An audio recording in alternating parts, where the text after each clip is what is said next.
Hey, man, my brothers, back again, trying to put it in another pre-recorded.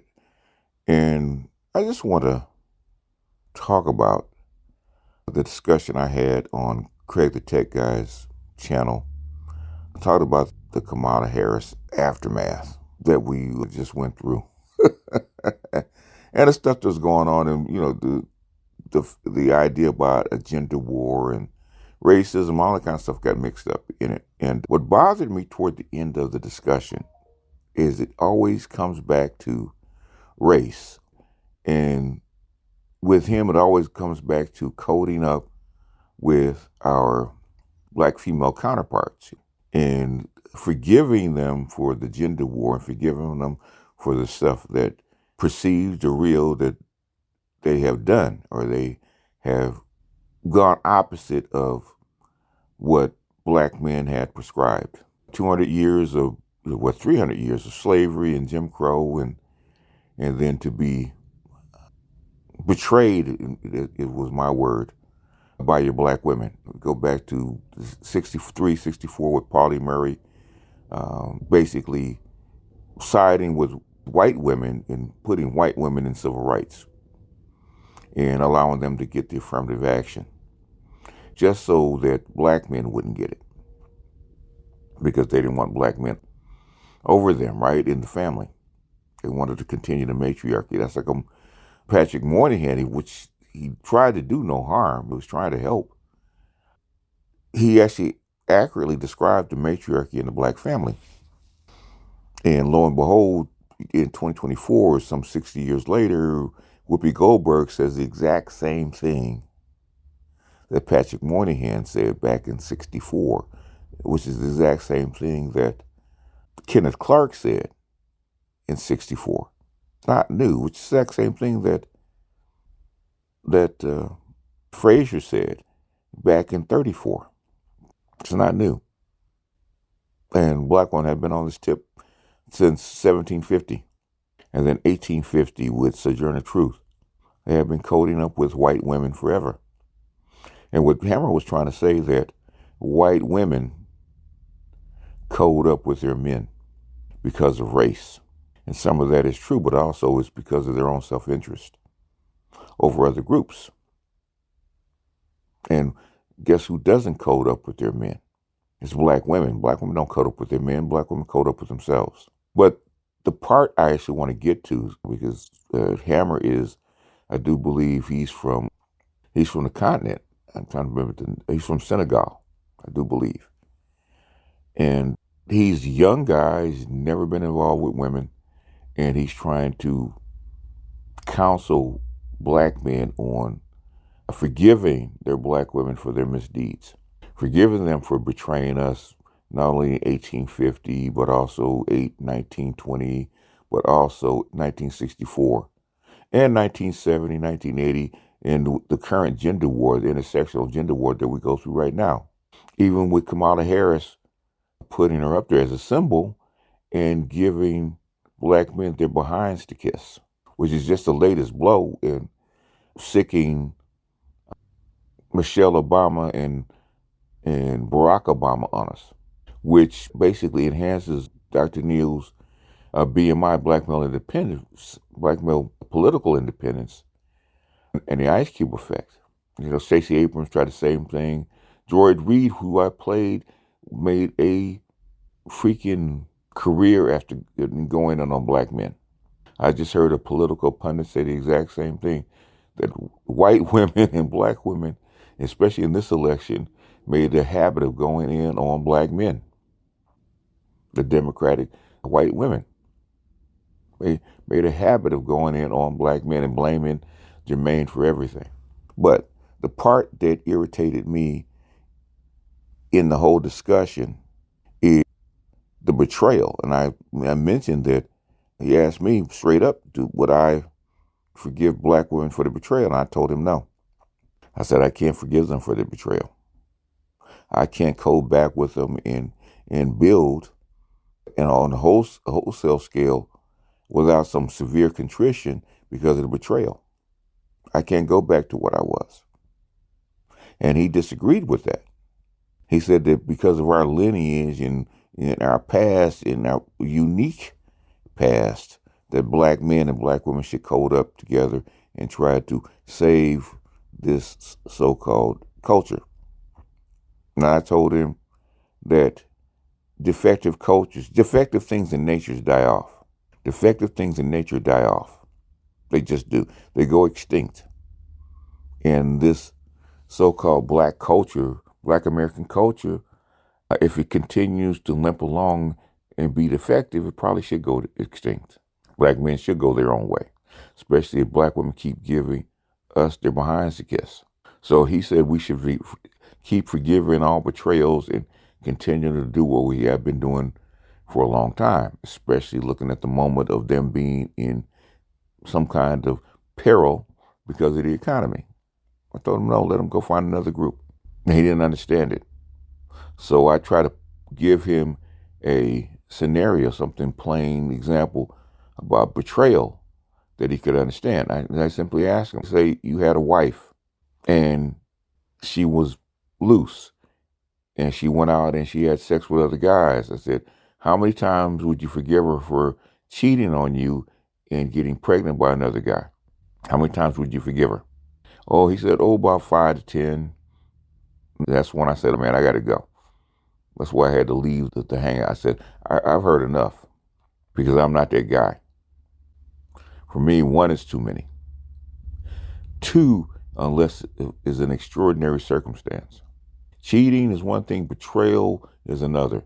A woman having sex with another guy, that shit happens. A woman getting pregnant by that guy and bringing that baby home to you is a betrayal. Them lusting after white men is cheating. We can see you having sex with white men or the divestiture talk, all that kind of stuff is cheating. But the thing is, the civil rights stuff is betrayal. The intersection feminist stuff is betrayal. The political stuff, say with My Brother's Keeper, or even the bill for the study of black men and boys that you keep holding up is a betrayal. How many times are black men going to get betrayed by their women and still go back and serve in that same capacity without some severe contrition? Every woman that's ever done anything to me in a personal sense, if she want to get back with me, it's a new contract. You have to have some severe contrition to even get my attention anymore, because normally you do some shit like that, I never see you again. And for me to see you again, you have to have severe contrition. You have to beg me to come back. And you have to have a change in attitude. I'm saying the same thing for black women in this political sense, in this social sense, and in this economic sense, as far as black men, especially for the black manosphere. Without some severe contrition, without adopting a new contract where you have to give up a lot. Black women have to give up a lot to get us back. They have to compete for us. That's what I was told him and Craig. I said 20 years ago, we didn't have that choice. Our options were limited. So they had us over a bag for the most part. If it wasn't them, we had nobody. So we had to keep our mouths shut and keep our head down and basically bend the knee. But that day is over. Financially, economically, politically, and socially, those days are done. Black men have options. From Maria and Chang Lu on the local corner that you go to school with, to getting on a plane with your blue passport and going someplace else. That's the range of options that you have. The hardest man to actually sometimes get along with or even catch is a man with options. And black men have options. And black women are not used to black men having options. Even politically, black men are willing to accept their options. Like, I'm not a Trump supporter. I'm a third party guy. I voted green. But I will not be cowed to vote for the Democratic Party just because my woman said that I should. And you notice that Michelle Obama and Barack Obama didn't jump all over white women, and white women voted, was it 52% for Trump? 52% for Trump. Nobody said anything. Black men have a slippage of 1 or 2 points, and all of a sudden the world is going haywire. So the thing is, say this economy continues to go on the path that it's been going on, and black women especially, do have an issue about getting put out of the house with their children. Do black men have an obligation to help them? In some ways, yes. In some ways, no. Some ways, yes, we can help them to the extent that it doesn't impact our personal life. But we do not have to do what we used to, which is take those women into your household, which is to marry those women, which is to make those children yours. We don't have that obligation anymore. We don't have that obligation to save you. And I think the dude that was the restaurateur, he said the same thing. Maybe it's time to let black women, those divestors that love other races of men so much, go find their own tribe, instead of settling for us, as they say. Settling for us, for a lower value man in their eyes, and then making us miserable. They're miserable and they're pissed off about being with us, and they're making us miserable about being with them. It probably is time to separate. So I say to Hammer, no. No. Betrayal is not something that can easily be forgiven. It's not. Not on this planet, not in this culture, any culture. And we named a few. I said, he talked about the trauma that the black community has been through. And my God, we have been through trauma. We actually gave examples, even to the Palestinian women whose men fighting a battle, and women and children are being harmed, for lack of a better term. Are those Palestinian women abandoning their men? The answer is no. In Germany, did the Semitic folks going through their trials and tribulations, right? And even to the point of extermination, did those women abandon their men? The answer is no. They were faithful to their men. They were loyal to their men.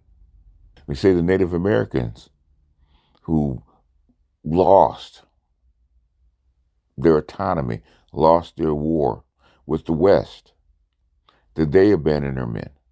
And the answer is no. Black women have no excuse for the betrayal that they have done to their men. None whatsoever. None whatsoever. And that's what I was trying to tell them. And I wish the pro-blacks and people like Hammer would stop trying to give black women a pass.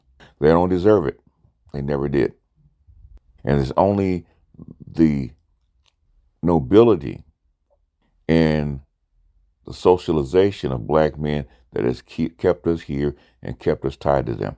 Even though black men have the worst outcomes of any group in the United States. And your women have done nothing, I do mean nothing, to help that. And we're not talking about years, we're talking about decades, sometimes even centuries, that your women have done nothing to help you out of this. Now, civil rights is a different story because they did it to help themselves. It was a shared, but since then, since 1960, you don't see the black female politicians calling for prison reform. You don't see them calling to get black men out of prison. You don't see them calling for justice reform in the courts. And so, in fact, one man said that most of your political female appointees started off as prosecutors, putting black men in jail. Your VP and your woman that had run for president is an example of the same thing. She's a prosecutor of black men. Who are the people that go to jail most? She wasn't prosecuting white men and Latino men. She's prosecuting black men. In Oakland, in Northern California, she was prosecuting black men. She's supposed to be a lover of black men. Really? Anyhow, it just ticked me off, man, that I had just done this one. We ain't your black Jesus no more. I can't tell black men what to do, and I will never tell black men what to do and what makes them happy and what hill they want to die on. But I say this: if she don't earn it, don't give it to her. She does not deserve the gift. She has to earn her place. She has to compete just like everybody else back into the pool. Anyhow, that's all I got for this one's BGS out, and I'll see you guys on the next one.